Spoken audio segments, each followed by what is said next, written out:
Hi everyone, आप सब कैसे हो। मुझे उम्मीद है कि आप सब बहुत अच्छे होंगे और खूब मन लगा के पढ़ाई कर रहे होंगे। दोस्तों, आज का हमारा जो टॉपिक है वही है जो हम पहले पढ़ रहे थे। महिला कहानीकारों को ट्रिक के माध्यम से याद कर रहे थे। और इन जितना भी मैंने लिखा है, कौन कौन है देख लेते हैं। सूर्यवाला है, कृष्णा अग्निहोत्री हैं और मैत्रेयी पुष्पा। तीनों ही बहुत इंपॉर्टेंट हैं और इनकी लगभग कहानियों को एग्जाम में पूछा गया है। हमारी जो ट्रिक रहती है उस क्वेश्चन के लिए बहुत ही ज्यादा हेल्पफुल रहेगी, जो पूछता है कि इनमें से निम्नलिखित में से कौन सी कहानी इनकी नहीं है या कौन सी है। तो तीन दे देता है और एक नहीं होती है।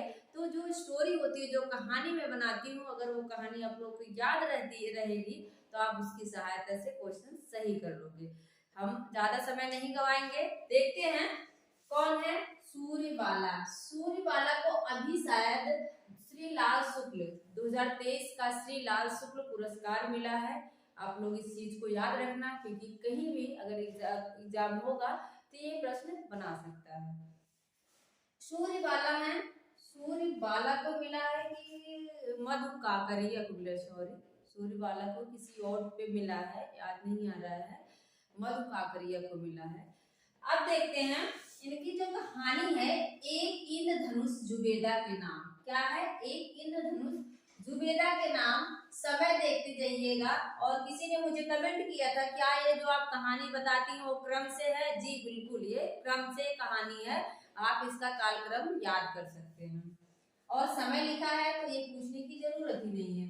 77 का है, एक इंद्रधनुष जुबेदा के नाम।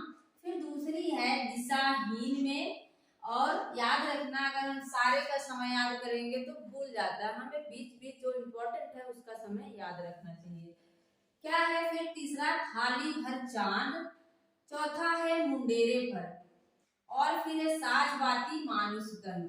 समय देख लीजिए, थाली भर चांद का 88 है, मुंडेर पर जो है वो 90 है, और साज बाती फिर मानुष गंध जो है 2005 का है। मुंडेरे पर एक और है, मुंडेरे पर वो रामविलास शर्मा का है, तो इसको आप लोग याद रख लेना, मुंडेर पर है। अब याद कैसे रखे? सूर्य, सूर्य बाला। सूर्य अगर निकलता है तो उसके बाद अगर कहीं बारिश हुई और सूर्य निकल गया, जैसे बारिश बहुत तेज हुई और सूर्य उग गया, तो क्या होता है? इंद्रधनुष, एक इंद्रधनुष निकलता है। किसके नाम का? जुबेदा का नाम का। और कहाँ निकल रहा है इंद्रधनुष? दिशाहीन में। दिशाहीन में मतलब हम देखते हैं कि कोई दिशा ही नहीं होती इंद्रधनुष की, वो कई दिशाओं में दिखता है। कभी इधर दिख गया तो कभी उधर दिख गया। इंद्रधनुष कहाँ दिखने लगता है? दिशाहीन, कोई दिशा ही नहीं है। और दिशा दिशा में ही क्या दिखता है? थाली भर चाँद। कहाँ दिखता है? मुंडेर पर। दिखता कहाँ है? मुंडेर पर दिखता है। और कब दिखेगा चाँद थाली भर? मुंडेर पर। ये साँझ बाती, जब हम साँझ होती है, शाम होती है, साँझ होती है, जब हम साँझ बाती करते हैं, दिया बाती करते हैं, तब जाके थाली भर चाँद दिखता है।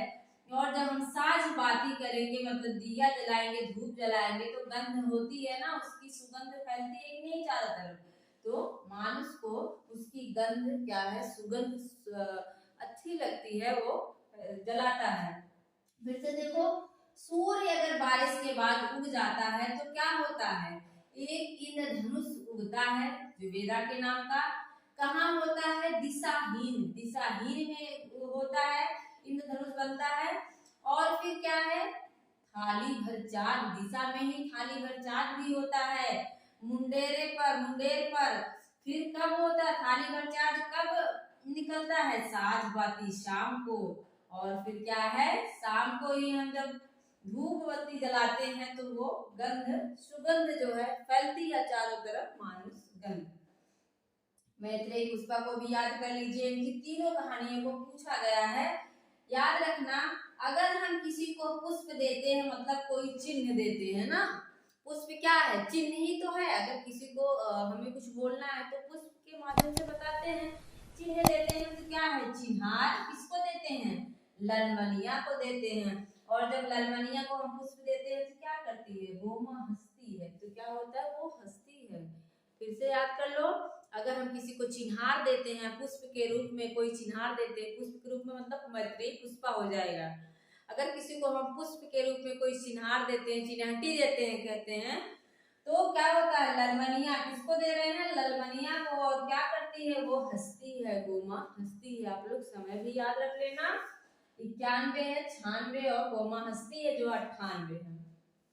इसके बाद देखिए कौन है, कृष्णा अग्निहोत्री।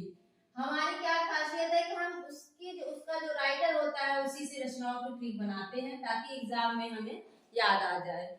कृष्णा अग्निहोत्री, अग्नि को जलाने के लिए हमें क्या करना पड़ता है, टीन का एक घेरा बनाना पड़ता है। अगर कहीं आप लोग देखे होंगे चाय वगैरह बनती है या कुछ बनता है तो क्या पहले क्या होता था, टीन ऐसे चारों तरफ से लगाए रहते थे पतला सा, ताकि हवा न लगे और आग सही से जले। तो क्या करते हैं, अग्नि जलाने के लिए टीन का एक घेरा बनाते हैं। और वो कैसा रहता है, यही बनारसी रंगवा। ये सब कहाँ होता है, टीन का घेरा बनाते हैं, यही बनारसी रंगवा, वो बनारस में होता है।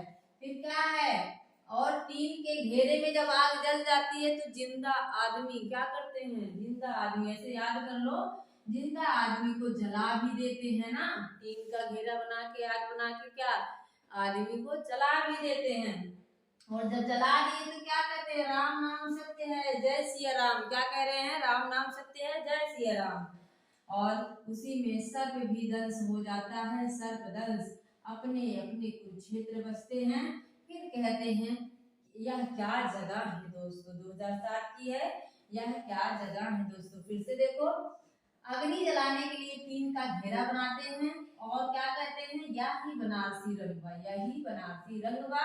और जिंदा आदमी को भी उसमें जला देते हैं, कहते हैं जय सिया राम। सर्पदंश भी उसी में जल जाता है और लास्ट में अपने अपने कुरुक्षेत्र बसते हैं और कहते हैं कि यह क्या जगह है दोस्तों। इस तरह से आप लोग याद कर सकते हैं।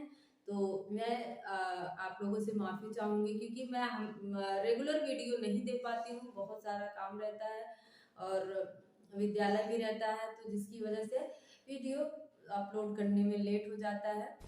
तो मिलते हैं नेक्स्ट वीडियो में। मेरा पूरा वीडियो देखने के लिए आप लोगों का बहुत बहुत धन्यवाद। Thank you.